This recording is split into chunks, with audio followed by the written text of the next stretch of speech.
Does it matter which of the two notes a trill starts on?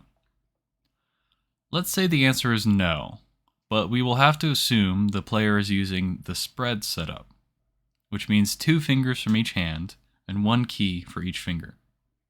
This is a relatively safe assumption because it's currently the most popular setup.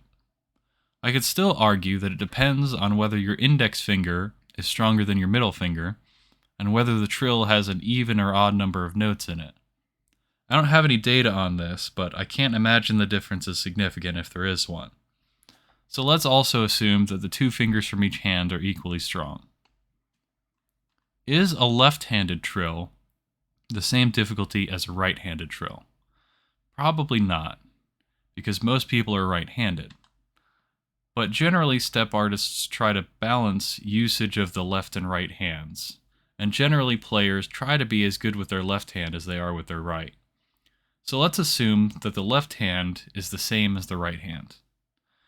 These assumptions give us 3 rules that we can apply to convert between notes and chords while still preserving the same difficulty.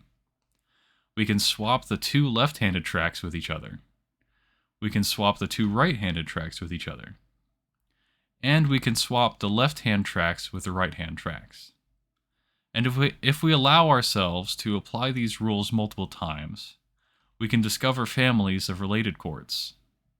For example, we can show that any single note is equivalent to any other single note.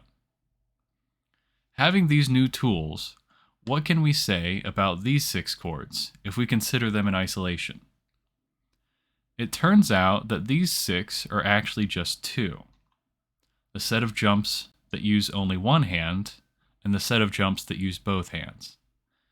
This is an important distinction because a player can generally hit notes twice as fast if they're alternating between hands, and if every chord requires both hands, they won't be able to alternate. So if you continue this line of logic, you'll find that among the 15 possible chords, there are 5 families of chords, and you can draw interesting pictures to show how they all relate to each other. Now, what if we were to take this a step further and apply our rotations to instances of 2 chords in a row? Can we produce equivalent pairs of chords? With this particular example, we will run into a problem. In the first instance, we use the left hand twice, but in the second instance, we use the left hand, then the right hand. As I mentioned before, being able to alternate between hands makes a pattern significantly easier. If we want to preserve that aspect of the chord pair, we'll have to apply the rotation to both chords. Now we go from using the left hand twice to using the right hand twice. And since we're treating each hand equally, we now have 2 equivalent chord pairs. In general, that's how we can apply all the rotations we've seen so far. One final trick we will add to our repertoire is a rotation that is unique to chord pairs, the chord swap. In isolation, we can swap the order of the 2 chords in a chord pair and arrive at another chord pair that is equally difficult.